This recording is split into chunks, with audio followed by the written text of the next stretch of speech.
Beleza, então. Bora começar a nossa brincadeira, né? Vamos lá nos divertir um pouquinho. Lembrando que a gente está em uma aula de reposição, né? Só para deixar bem claro aí, a gente está numa reposição, adiantando aí para o lado nosso querido professor Bruno, então estamos quebrando esse galho. Eu peço desculpas então, porque eu não separei, né? Simplesmente eu estava pensando que isso aqui ia ser semana que vem. Se não ficar bom alguma coisa, não se preocupe, eu retomo e corrijo na próxima aula, se tiver alguma falha aí. Vamos lá falar sobre esse projetinho aqui. Vou começar mais um projeto, então. Esse daqui é o projeto 3 que eu separei para a gente brincar. É o projeto do diabetes. É uma base que tem sobre pessoas com diabetes, né? Então, para você poder, através de algumas características, inferir, né, se a pessoa tem ou não diabetes, ou se ela, né, poderá ter de acordo com os dados. Então, o objetivo do conjunto de dados é prever diagnosticamente se um paciente tem ou não diabetes, com base em certas medidas diagnósticas incluídas no dataset. A gente vai importar aí as nossas bibliotecas, que a gente já conhecia, só que a gente tem mais algumas outras que a gente vai trabalhar, né? Então, tem algumas bibliotecas do Scikit-Learn que é de processamento. Então, tem aqui o Min-Max Scalar, o Label Encoder e o One-Hot Encoder, que é a conversão que a gente fez lá com GetDummies, a gente pode fazer com o One-Hot Encoder. Essa daí é uma coisa bem bacana para trabalhar. Eu acho que os outros a gente já tinha visto, e agora a gente tem aqui também o Precision Recall Curve, né? E a gente está importando o Plot9. Então também a gente está importando tudo dele. O asterisco aqui faz a importação de tudo. Beleza, vamos começar com essa brincadeira rodando esse caboclo aqui. A gente já começou. Também um outro que está disponível lá no GitHub, tá bonitinho. Vamos bancar, rodar esse cara. Vamos ver os campos que fazem parte deste dataset, né? Este dataset, ele contém algumas informações. Eu, sinceramente, fiquei com algumas dúvidas de alguma coisa, né? Por exemplo, pregnâncias são gravidezes, no plural, né? Gravidez, é gravidezes. E aí eu fiquei assim pensando, caraca, será que isso daqui é referente a quantas gravidezes a mulher teve? Ou é com relação a semanas de gravidez? E eu fiquei com essa dúvida ainda, eu fiquei na dúvida, sinceramente. Eu não consegui achar algum lugar que falasse isso daí e me tirasse essa dúvida. E depois a gente vai conversar mais sobre essa coluna daqui. Aí tem a glucose, a pressão sanguínea, da pele, a insulina, o BMI é o índice de massa corpórea em inglês. Então, Vinícius, eu acho que também, mas eu queria ter certeza. Alguém pesquisa para mim enquanto a gente está conversando qual a quantidade de semanas, né, que uma mulher fica grávida, né? Um ser humano fica grávido, né? Então, só essa dúvida, eu não sei quantos. Ainda não fui pai, desculpem, né? Então não tenho essa informação. Aqui, a gente tem, então, cadê? Esse diabetes pedigree function, eu li 40 semanas, putz grila. Então esse aqui tem até, depois a gente vê, eu acho que tem até 14. Não sei. Eu fiquei confuso porque eu tenho base de dados onde quantidades não é nem quantidade de filhos, é quantidade de gravidez que a mulher teve, que era necessário ter essa informação por conta de gestação. Quanto mais gravidez a mulher teve, mais arriscado se torna a gestação dela, né? Porque aí pode ser mais suscetível a perdas. E era isso daí. Por isso que eu fiquei meio será que é, será que não é, né? Fiquei meio na dúvida, né, de quantidade e relação. E ainda assisti uma bendita de uma série hoje no Discovery que tinha uma mulherzinha com 14 filhos. Eu acho que ela teve, se eu não estou enganado pelas minhas contas, eu acredito que são 3 filhos que ela teve, só um feto, e o resto, as outras, ela teve outras 3 gravidezes. E as 3 foram de gêmeos, né? Uma com 5 e 2 com 3. Então, 2 com 3 dá 11, mais 3, 6, 11, e 3. Meu, mulherzinha engravidou pra caramba, tenso.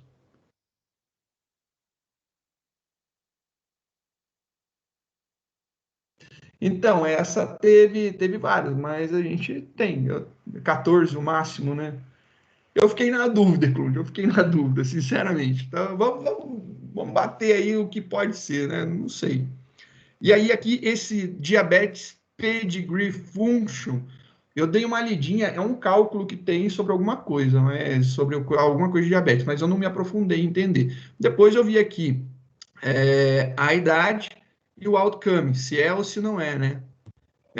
Diabético. Então, começando a nossa brincadeira, só para a gente dar andamento nesse cara, a gente tem aqui 768 linhas com 9 colunas. Beleza, ficou legal. Rodando agora aqui o nosso data frame, pegando lá os pregnancies, né, as gravidezes, e rodando o ponto unique, a gente vai ver alguns valores únicos, né? Então a gente tem o 6, 1, 8, 0, 5, 3, 10. O maior que eu vi aqui foi o 17, mas teve 0. Eu não sei se são 17 semanas, eu acho que é pouco, né? Eu não sei se o diabetes na gravidez acontece nas primeiras semanas, né, de gestação, nos primeiros meses de gestação e depois estabiliza, mas eu sei que ocorre diabetes aí, pode ocorrer o diabetes, né, durante a gravidez. Falta-me este conhecimento. Talvez eu consiga tirar essa informação com o meu orientador, e aí eu adiciono aqui, eu explico, coloco no próprio Colab aqui, eu coloco a explicação para ficar para a gente. Tirando agora, né, para a gente ver aqui do outcome, que são as saídas, vamos tirar os duplicados, verificar os valores duplicados para ver quais são os valores de saída, né? Então, rodando aqui, você vai ter 2 valores de saída, que é o 1 e o 0. Ou seja, tem e não tem diabetes. Então, ela tem essa característica. Essa aqui já está codificada para a gente, então ficou legal. A grande vantagem é que você não tem valores vazios nessa aqui, nem outros valores diferentes de 0 e de 1. Então, isso aqui já ajuda bastante. Agora, a gente tem uma característica que eu gostaria de conversar com vocês, que é o valor fora do padrão, também conhecido como outliers. São coisas discrepantes que pode acontecer no mundo real, com certeza pode, mas esse com certeza pode são os casos raros. E esse bendito caso raro pode zoar o nosso modelo. E aí é onde a gente precisa conversar sobre outliers, né? Os outliers, eles são valores que estão fora dos nossos padrões e é interessante a gente analisá-los. Por exemplo, eu vou pegar a minha pesquisa, né? Eu estava pesquisando sobre poluentes, né? Então, vamos imaginar lá poluente. Tem um determinado poluente que em um determinado, né, momento ele dá um valor altíssimo no ano, né? E assim, ele tem 2, 3 dias que sempre estava vindo até, por exemplo, o poluente estava vindo até 100 microgramas.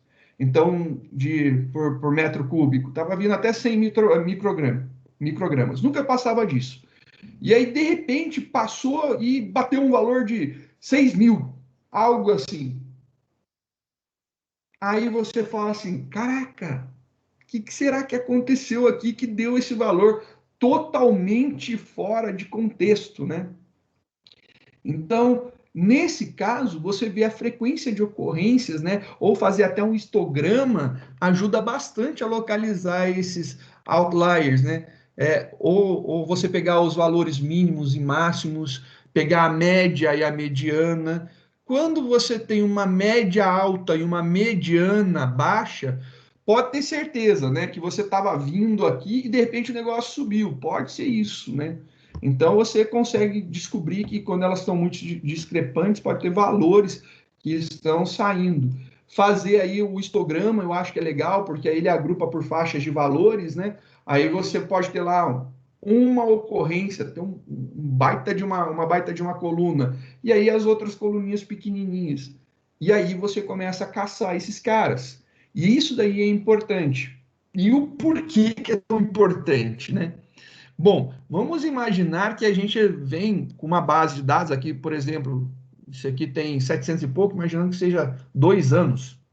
2 anos de informação.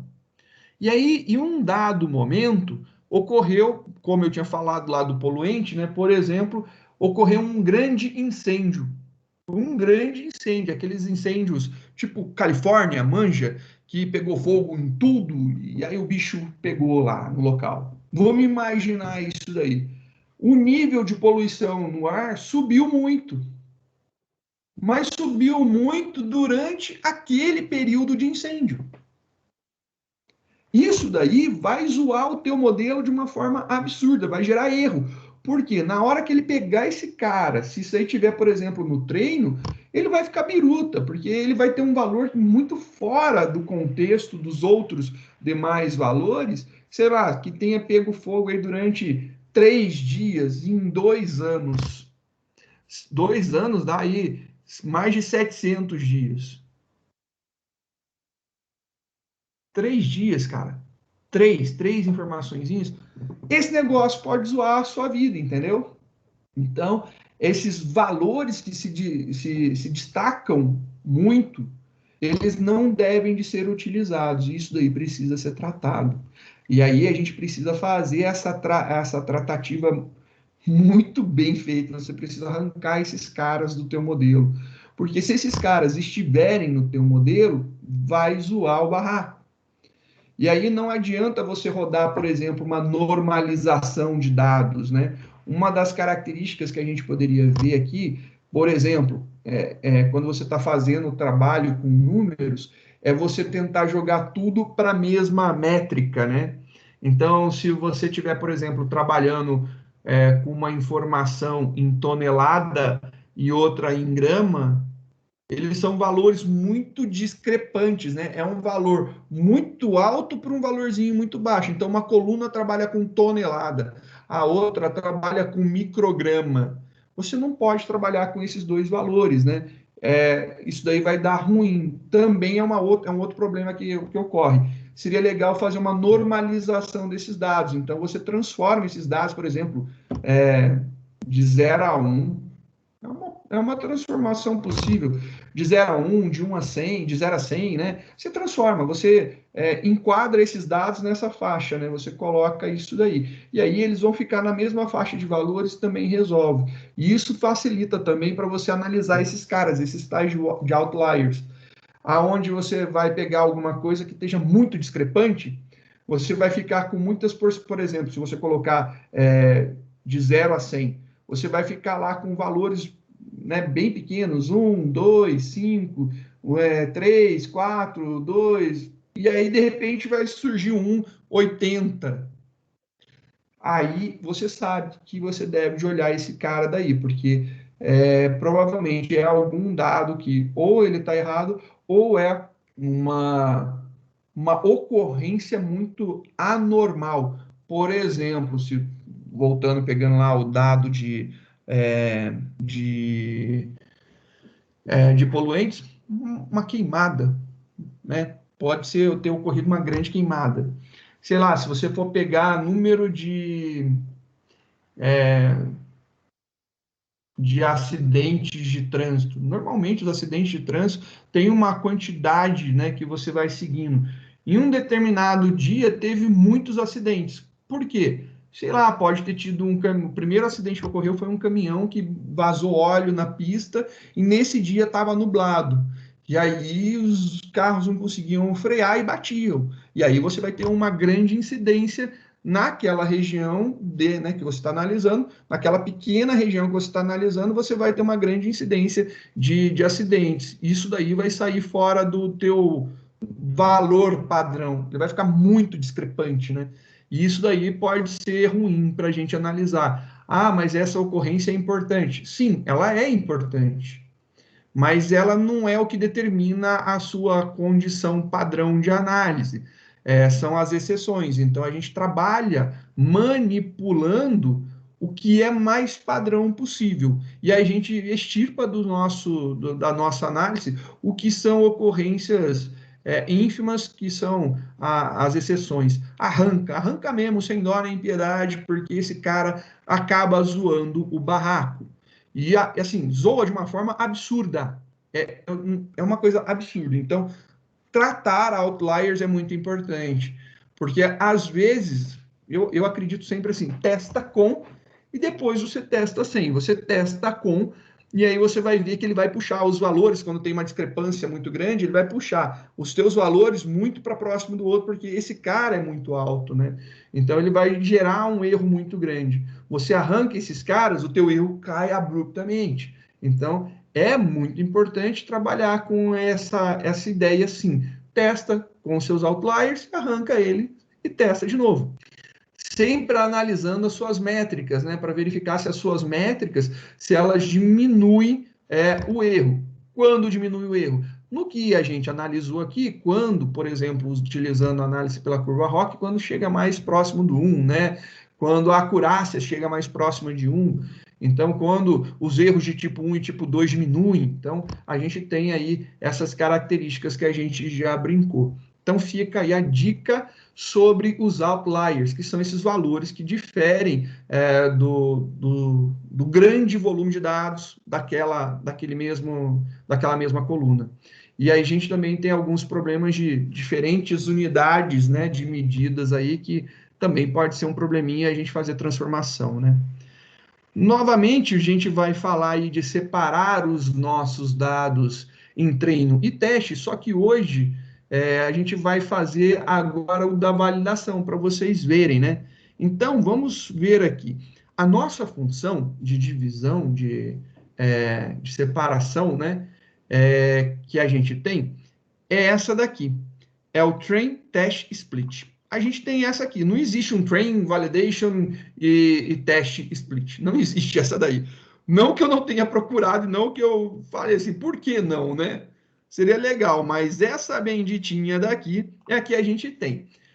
A forma com que dá para a gente trabalhar é a seguinte: a gente faz o primeiro processo, a gente separa os nossos dados em treino e teste. Sim, a gente separa em treino e teste.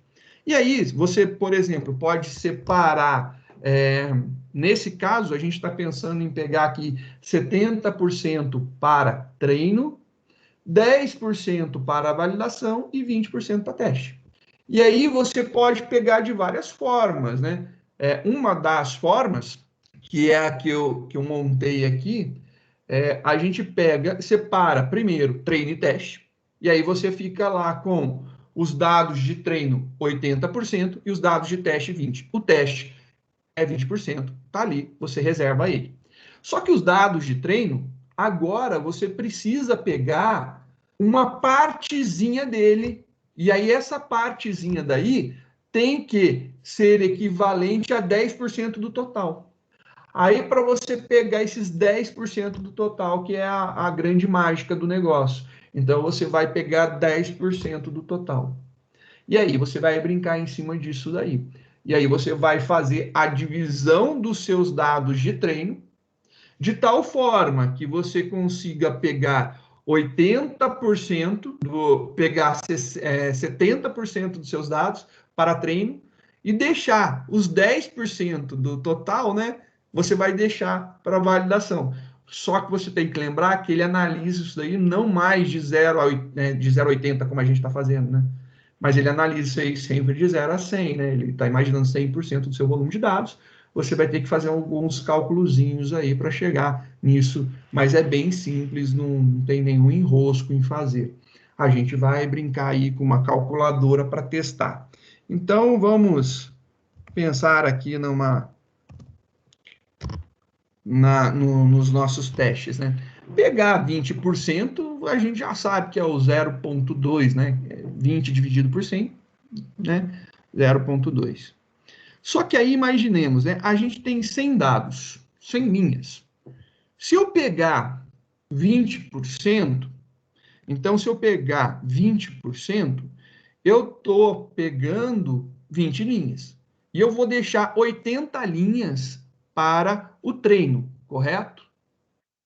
Beleza, então eu vou ficar com 80 linhas no final. Dessas 80 linhas, eu tenho que fazer uma divisão. Então, essas 80 linhas ainda têm que ser segmentadas de tal forma que eu consiga fazer com que fique 10% do total de 100. E aí, qual que é o valor que eu tenho, né? O que eu preciso para calcular? Se você for pensar bem agora, tem alguns cálculos que a gente pode fazer, né? Então, olha só, eu acredito que eu não tenha, se eu não errei na conta, né? Você poderia fazer assim, esse cara agora é o teu 100%. E você vai querer saber, só que esse cara aqui não é 10% do que você quer. Dentro de 80%, 10, na verdade, é o quê, né? Então, se você pegar e fatiar, vai dar 0,8, né? Vai dar 0,8 o que você está pegando aqui. Então, em cima dessa faixa daqui, esse cara, 10%, na verdade, é uma... Se você dividiu isso aqui em 8 partes e pegou uma, né? Então, quer dizer que é tamanho 8 mesmo. Você vai ter 8 que vai equivaler isso aqui. Você dividiu, fatiou em 10 partes, tamanho 8. Isso aqui, então, deve dar uns 16. Se você, perdão, vai dar 8 mesmo, estou calculando errado, desculpa. Aí você vai fazer o seguinte, se eu não estou enganado, se você multiplicar esse cara daqui por 0,125, isso vai dar 10. Então, pelos meus cálculos, não está errado.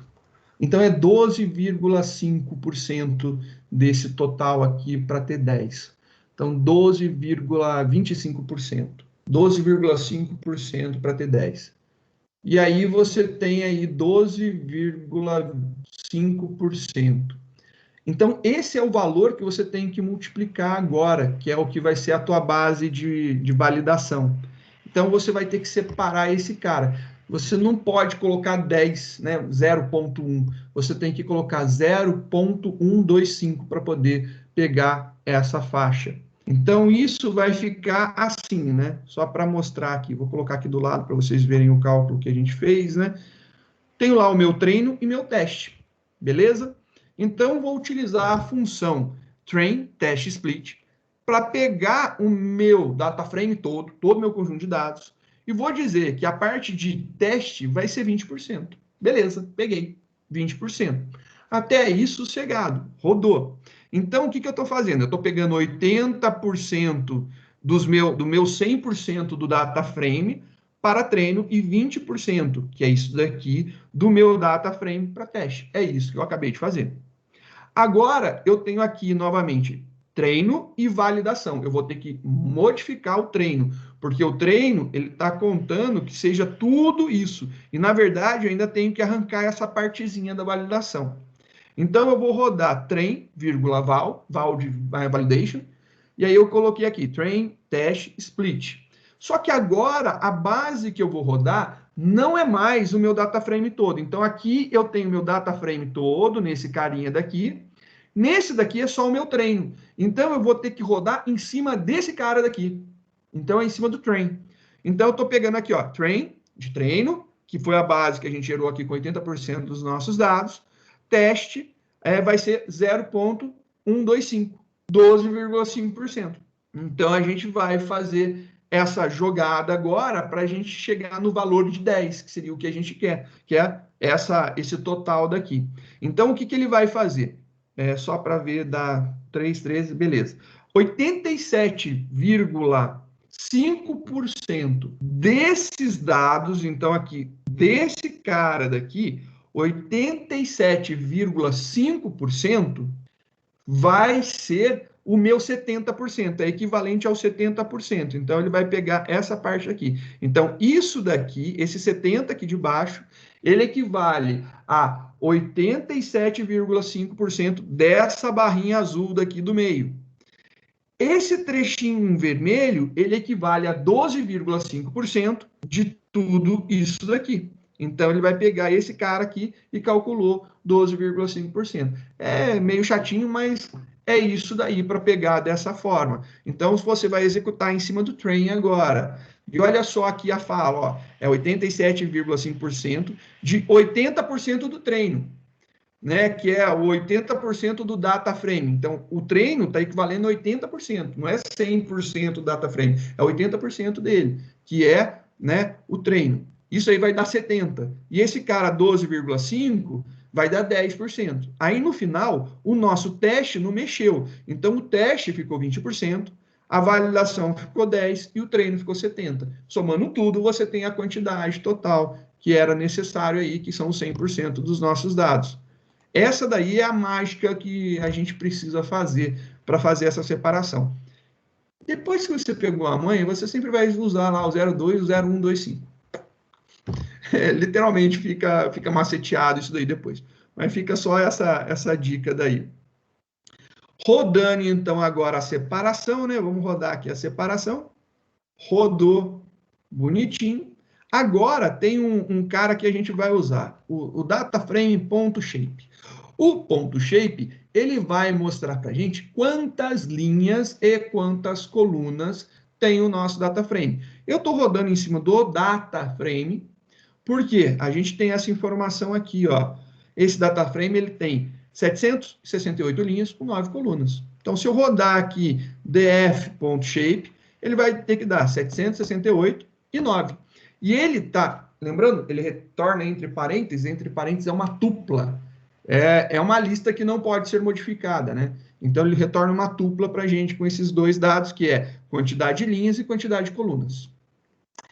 Preparei aí uma impressãozinha, né? Uma impressãozinha formatada, aonde a gente tem aqui nossa base total, o quanto a gente está utilizando para o treino, quanto está utilizando para a validação e o teste. E aí eu estou utilizando df.shape para mostrar de tudo, train.shape, valid validation.shape e test.shape. Rodando esse cara, a gente consegue ver aqui, ó, 768 é o total de linhas. Se você calcular 70% disso, você vai ter lá o 537, né?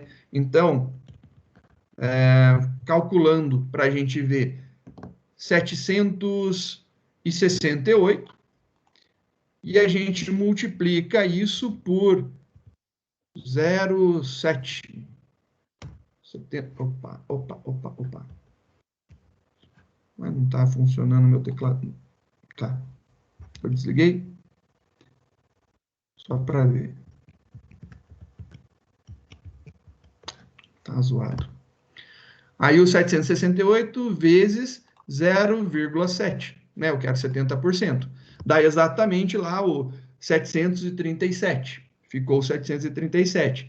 Se você pegar 10% desse cara daqui, vai dar os 76,8. E ele vai pegar aqui 77 linhas. Somando esses dois daqui, subtraindo do total, você tem o 54, que é a metade, ou o dobro disso daqui, né? Que esse cara é 20%, então você teria lá o dobro, 144 mais 14, daria 150, 144? Não, 140 mais 14 daria 154, exatamente. Então você vê aqui a quantidade certinha que ele segmentou os nossos dados, né? Então a gente consegue ver que essa divisão de 70, 10 e 20 funcionou. Então tá aí bonitinho as nossas divisões.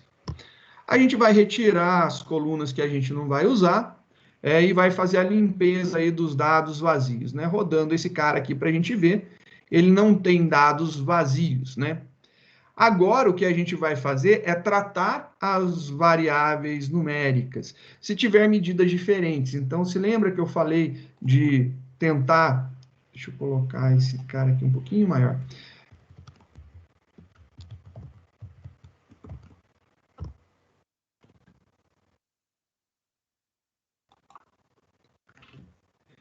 A gente tem que tratar essas variáveis que são muito diferentes. Então, por exemplo, você tem aqui uma distância muito grande de uma variável para outra. Então, aqui é 15, aqui é 1, aqui é 18, aqui é 3, aqui é 12, aqui é 2, aqui é 10, aqui é 5. Isso daqui gera alguns problemas para a gente. Esses problemas que são gerados por conta da discrepância das variáveis. Porque quando você tem variáveis que são muito distantes, pode causar isso daí.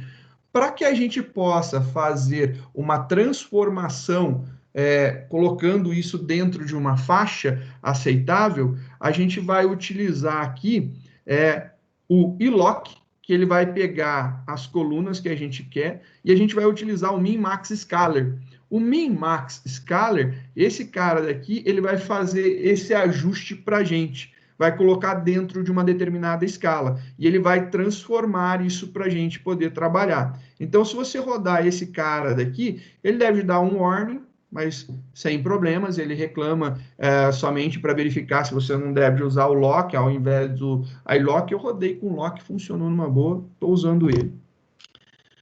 E aí, se você olhar agora, ele fez essa transformação, e olhando os dados, olha só agora o que acontece. Eles estão 0 ponto alguma coisa, 0 ponto alguma coisa, eles estão na mesma escala. Fica show, né? Ó, ele pegou agora todos esses caras aqui e colocou na mesma escala. E aí vamos contar as colunas, né? Tem uma, duas, então aqui, ó. Uma, duas, três, quatro, cinco, seis, sete, oito. E a última é o nosso target. Então, o que a gente fez de transformação aqui, a gente foi até a coluna 8. Então, a gente foi de 0, da coluna 0 até a coluna de número 7, menor que 8, né? A gente tem de 0 a 8, então é 0, 2.8, como a gente viu em listas, né? Quando a gente está fazendo a parte de acesso lá das listas e pegando pedaços dela, a gente tem essa possibilidade de 0 menor que 8. Então, a gente pegou quais colunas? Todas as colunas, exceto a última, que é o nosso target, que é o nosso alvo. Então, todas as colunas features, a gente pegou elas. E a gente transformou elas em um valor que fica tudo igualitário. Ela dividiu esses valores aqui entre 0 e 100, ficou tudo a mesma faixa para a gente. Isso daqui é ótimo. Por quê? Porque agora esses valores não estão mais discrepantes, eles estão na mesma faixa. E não vai dar dor de cabeça para o nosso modelo e nem causar inconsistências, né? Porque eles vão ficar entre 0 e 1. Então, essa é a ideia. A gente colocou tudo isso aqui entre 0 e 1. E aí a gente agora tem que resolver, né? Tudo aqui ficou entre 0 e 1, é numérico, bonitinho. A gente não tem nenhuma variável que eu acredite que a gente precisa transformar, né? Então, lá, variáveis categóricas a gente não tem. O que a gente vai fazer nesse exato momento é separar o nosso target das features para a gente poder manipular. Então, a gente vai rodar lá, tirando o outcome. Então, a gente vai jogar o outcome fora, pegar todo o restante das colunas e somente o outcome jogar para o Y, né? Então, beleza. Só para a gente ver. Agora aqui, ó, o X deixou de ter o outcome aqui, ó. Depois aqui do age, não tem mais o outcome, já saiu. E aí a gente pode ver aqui o Y rodando de novo, a gente tem lá só os zeros e uns, né? Que são as saídas do outcome. A mesma coisa a gente vai ter que fazer para validação. Agora, lembrando que a gente tem validação também. E para o teste. Então, a gente fez aí para o teste. Então, a gente fez exatamente a mesma coisa para o treino, para a validação e para o teste. Só para verificar como ficou, né? Se você rodar o shape, só para a gente aproveitar e usar esse comando mais uma vez, o validation dos dados de feature do X, né? Olha lá, você tem lá 77 e tem 8 colunas. Perfeito, são as 8 colunas. Se você pegar do Y, você vai ver que tem uma coluna só e deve ser 77 linhas, né? Então, vai ser 77 em uma. E a gente vai botar para treinar, a gente vai rodar o nosso modelo agora para a gente poder treinar. Então, a gente vai fazer aí algumas brincadeiras para rodar esse cara daqui. Então, novamente, mesma coisa, a gente vai ter lá o nosso método, né, de treinamento, que vai ser regressão logística, análise de discriminante, árvore de decisão, vizinhos mais próximos, support vector machine e o random forest, né? A gente vai pegar todos eles e a gente vai treinar. Então, a gente vai dar um ponto fit. E aí, o fit, a gente vai passar o treino X e o treino Y.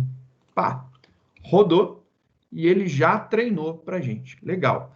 Agora, se você der uma olhada agora, por exemplo, na regressão logística, né? Rodando ela aqui, olha lá que bonitinha. Tá lá e ela mostra todos esses dados. Se você quiser ver, por exemplo, a análise de discriminante, rodar, você vai ver que são dados de análise de discriminante, como que funcionou aqui. Já foi treinado, tem um total bonitinho, ele vai mostrando cada uma. Pode ser mostrado de cada uma. Aqui agora a gente vai mexer com a acurácia, com a precisão e com o recall do treino. Então, a gente vai fazer isso daí pro treino. Então, vamos rodar. É exatamente igual aquele código do outro lá, né? Que é o ponto score, o precision score e o recall score que a gente vai rodar. Lembrando que, quando a gente faz o precision score ou o recall score, a segunda coluna que a gente vai usar, a gente vai utilizar o modelo.predict. O predict é um método, a função que vai predizer. Ele vai pegar e vai tentar, né, pensar nesse cara aqui lá para frente. Então, a gente vai rodar esse cara, vai jogar dentro de um data frame bonitinho para a gente ver. E vai rodar uma coluninha, que nem a gente fez. E aí, olha aqui que bacana. A gente vai ter a acurácia, e a gente vai ter a precisão, e a gente vai ter o recall. E olha só que interessante, o random forest e o...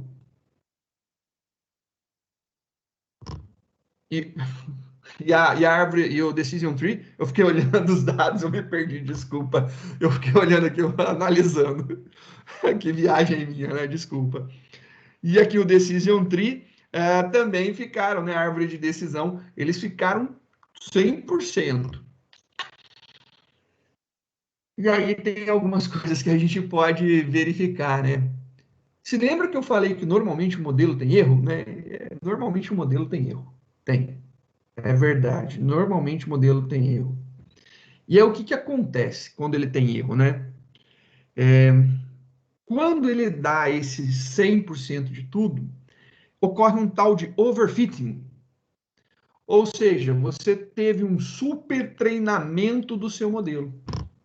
Você treinou demais esse modelo.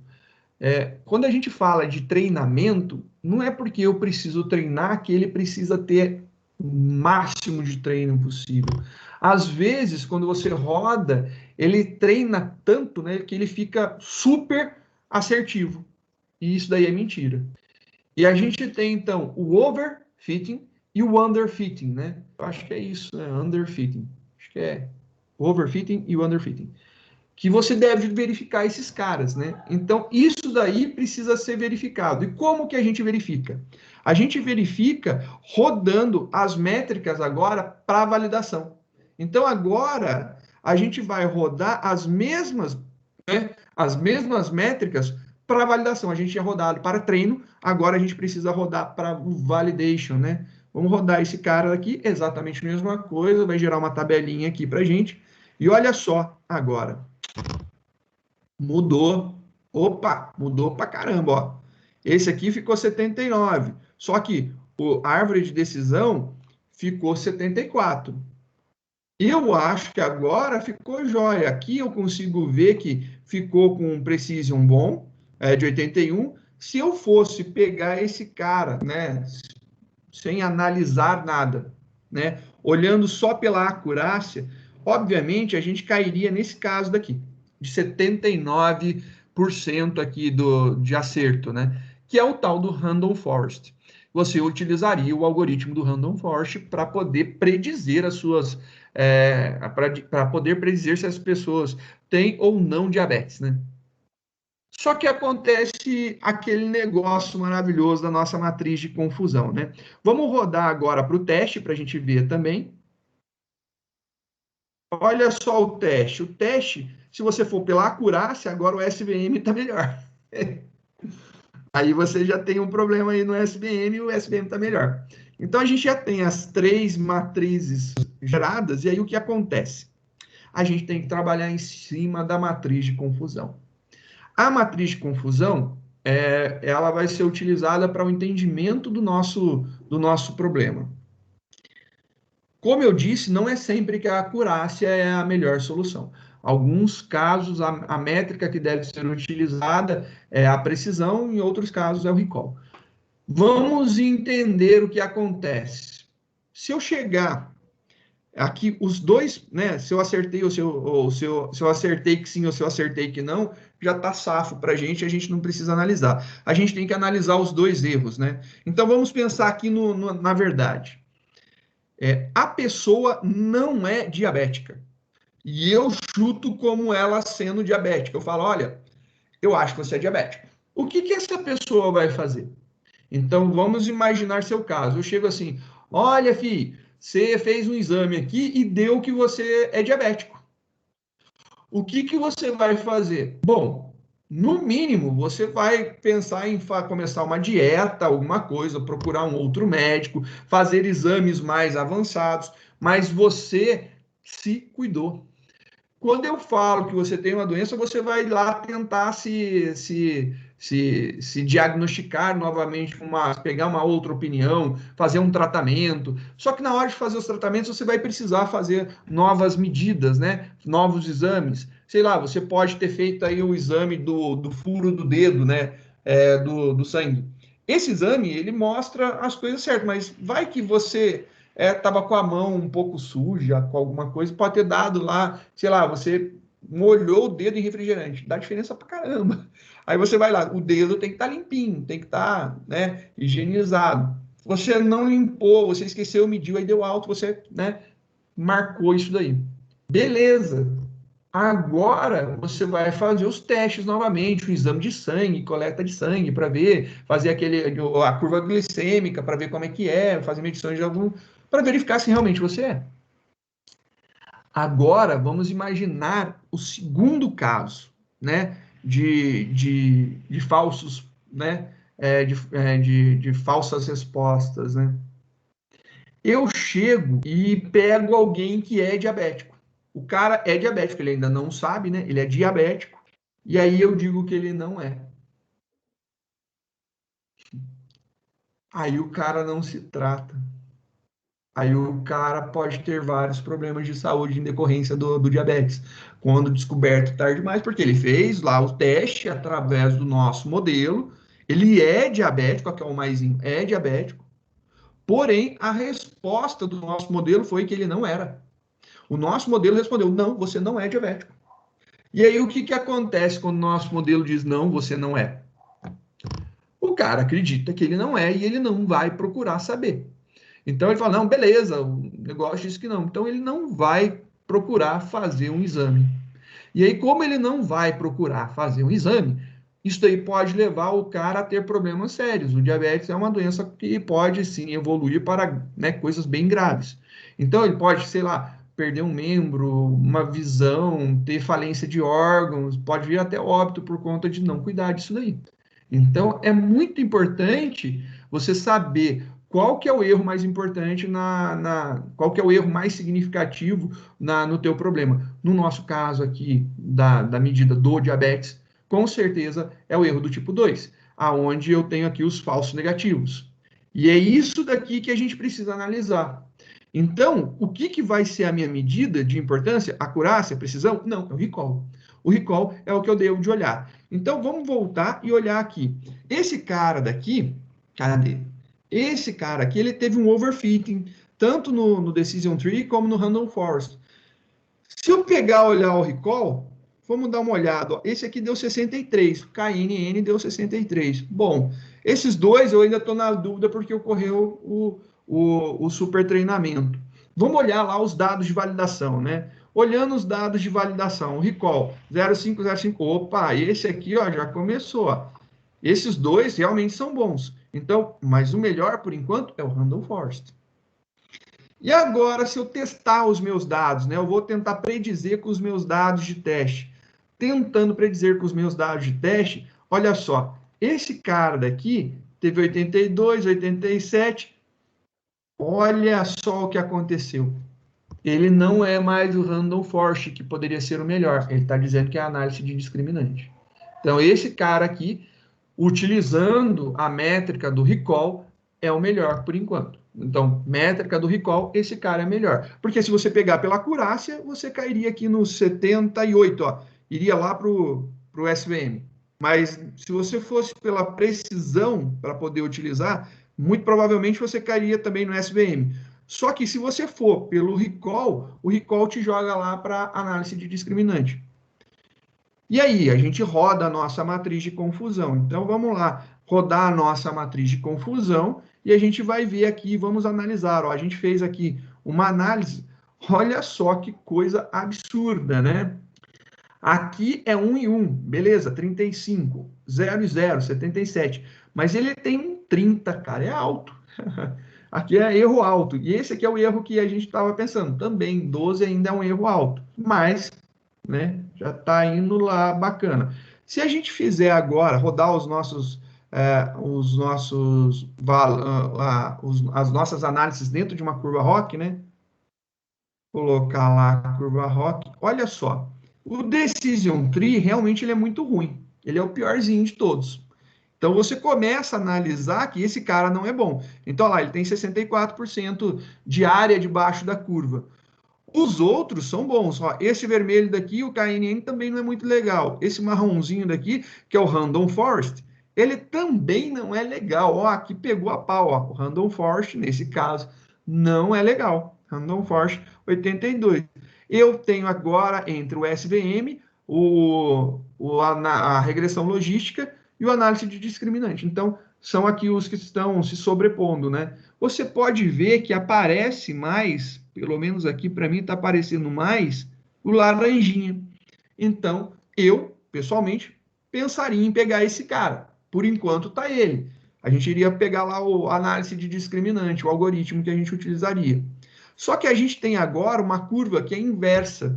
Ela é o Precision Recall Curve. Esse cara daqui, ele vai ser plotado e olha só que interessante.